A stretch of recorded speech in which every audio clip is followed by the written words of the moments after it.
कार्तिक महिन्यात तुळशीविवाह पार पडला की कोकणी माणसाला वेध लागतात ते गावगावच्या जत्रोत्सवांचे.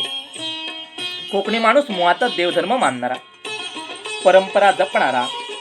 कार्तिक कृष्ण नवमी तिथी जवळ येऊ लागली की पंचक्रोशीतील भाविकांना, माहेरवासिनींना ओढ लागते ती आंबेरीच्या दैकालेची. चौके, बावकोल, धामापूर, देवली या 4 मार्गांनी या मंदिरापर्यंत पोहोचता येते. तर आपण आज जाणून घेणार आहोत आंबेरीच्या श्रीदेव सकलेश्वराच्या वार्षिक जत्रोत्सवाविषयी. कर्ली नदीच्या काठी वसलेला आणि श्रीदेव गणेशगुंड्याच्या रूपात स्वागतास उभा असलेला ग्रामदैव श्रीदेव सकलेश्वराच्या आशीर्वादानं पावन झालेला गाव म्हणजे मालवण तालुक्यातील आंबेरी गाव. या निसर्गरम्य गावचे मध्यवर्ती ठिकाण म्हणजे हे मंदिर होय. शिवशंभूच्या या पावनस्थळाच्या बरोबरच या गावात श्रीदेवी माऊली, श्रीदेवी सातेरी, श्रीदेवी खामदेवी ही जागृत शक्तिस्थाने देखील प्रसिद्ध आहेत. श्री ब्राह्मणदेव, श्री क्षेत्रपाल, श्री सिद्ध महापुरुष, श्री गिरोबा, श्री कुलस्वामिनी, श्री गवळदेव, श्री दांडेकर अशी इतर मंदिरे देखील गावावर आपली छत्रछाया धरून आहेत.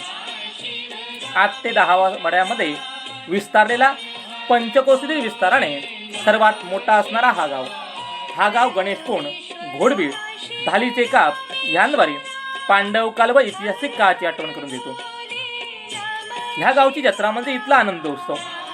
देव सकलेश्वरची भगिनी चौक्याची देवी भराळी दरवर्षी कार्तिक कृष्ण नवमीत आपल्या सर्व रहितेंसहित वाद्यवृद्धांच्या गजरात आपल्या बंधूच्या भेटीस येते.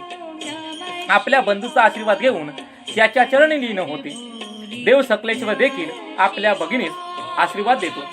त्यामुळे हा भाव बहिणींचा भेटीचा आद्य सोहळा, याची देही याची डोळा अनुभवण्यासाठी अनेक भाविक उपस्थित असतात. एरवी देवाला भेटण्यासाठी भक्ताला देवळात जावे लागते, पण ह्या दिवशी ही भराडी माये माऊली आपले राऊळ सोडून स्वतः भक्तांच्या पाशी येते. देवी भराडी ही आंबेरीची माहेरवासिनी. प्रत्येक आंबेरी वासीय ह्या आपल्या माहेरवासिनीची वर्षभर वाट पाहत असतो, तिच्या स्वागतासाठी उभा असतो. सकाळी सुरू झालेली ही पालखीची ग्राम परिक्रमा रात्री उशिरापर्यंत सुरू असते. आपल्या परिवारातील देवतांची देवी भेट घेते. रात्री देव सकलेश्वर भेट सोहळा झाल्याच्या नंतर देवीची पालखी मंदिरात सोमसूत्री प्रदक्षिणा घालते. आपल्या बंधूच्या स्नानाचे पवित्र पाणी आपल्याकडून ओलांडले जाऊ नये ह्याची देवीने घेतलेली ही दक्षता होय. आपल्या बंधूची जत्रा त्याच्या शेजारी बसून ती डोळे भरून पाहते, मनोमन सुखावते. मध्यरात्री 8 दशावतार, तत्नंतर मुख्य दशावतारास सुरुवात होते.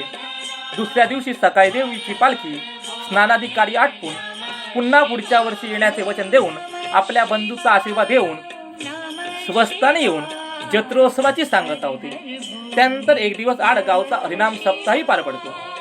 श्रीदेव सकलेश्वराचे मंदिर हे पारंपरिक कोकणी बांधकाम शैलीचा एक उत्तम नमुना.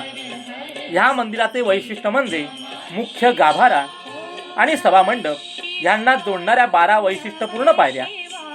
अशा प्रकारची मंदिर रचना जवळपासच्या गावामध्ये कुठेही पाहावयास मिळत नाही. सभामंडपातील दगडी खांबावर तोललेले भल्या मोठ्या लाकडी तुळ्या पाहिल्यावरच मंदिराच्या प्राचीन तत्वाची कल्पना येते. जत्रे दिवशी श्रींच्या शिवलिंगास मुखवटा घालून वस्त्रालंकार परिधान केले जातात. गाभाऱ्याची केळीच्या सोपांद्वारे पारंपरिक पद्धतीने आरास केली जाते. श्रीचा संपूर्ण साज शृंगार पूर्ण झाल्यावरच भाविकांच्या डोळ्याचे पारणे फिरते. गावाच्या पूर्वेस डोंगरामध्ये श्रीदेवी माऊलीचे मंदिर वसलेले असून आदिमाया पार्वतीच हातात ढाल, त्रिशूळ, खड्ग घेऊन गावाच्या रक्षणासाठी उभी आहे. देवीची मूर्ती काळ्या पाषाणातील असून तिचे घडण अत्यंत मनोहरी आहे. महिषासुर मर्दिनी स्वरूपातील देवी आश्वासक वाटते. देवी माऊलीचे मंदिर श्री सकलेश्वर मंदिरासमोरील डोंगरात स्थित आहे. शंभू महादेव आणि आदिशक्ती पार्वती जणू येथे वास करतात. देवाच्या जत्रे दिवशी देवी माऊलीचे दर्शन घेऊन ओटी भरण्याची परंपरा भाविक आजही पाळतात. नवरात्रीत देखील मोठ्या प्रमाणावर भाविक देवीचे दर्शन घेतात. गावच्या पश्चिमेस श्रीदेवी सातेरी मातेचे मंदिर असून देवीचे मूळ नाव सप्तमात्रका, तिचा अपभ्रंश म्हणून सप्तैरी असा झाला आणि पुढे सातेरी हे नाव प्रचलित झाले.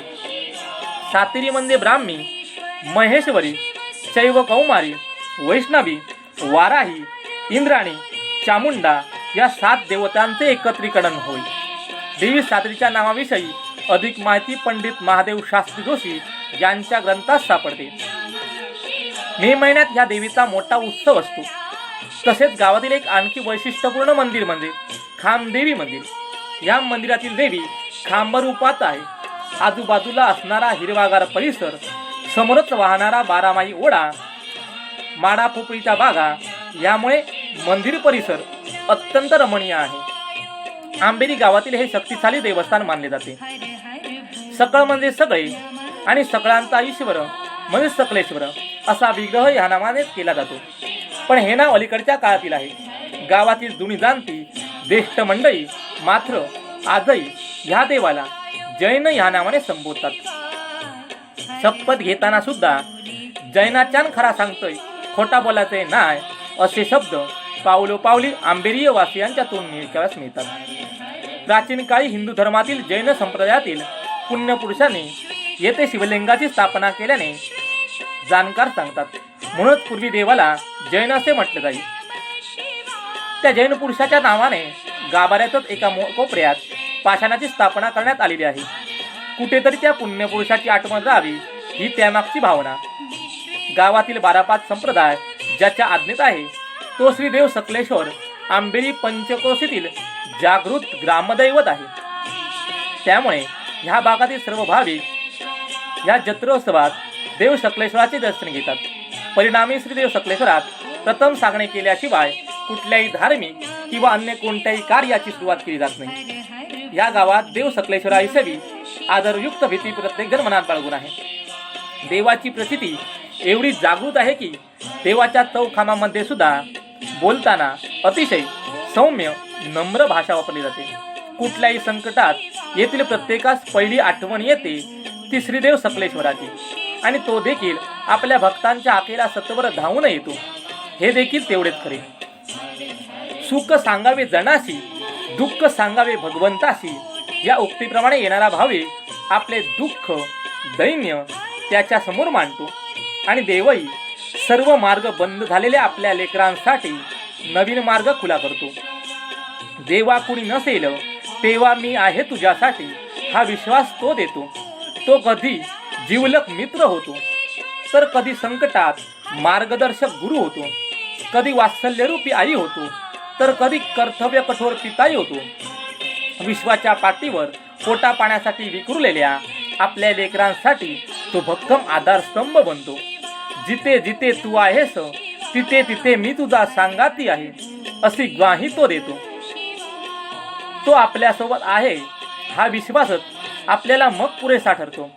असा या आपल्या सर्व लेकरांच्या मस्तकी आपला वरदहस्त ठेवून असलेल्या श्रीदेव सकलेश्वर चरणी साष्टांग दंडवत ओम नमः शिवाय, जय जगदंब. आणि हा भक्तीचा सोहळा 9 डिसेंबर 2020 ह्या दिवशी परिपूर्ण होणार आहे. तरी भाविक भक्तांनी ह्या जत्रोत्सवाचा लाभ घ्यावा ही नम्र विनंती.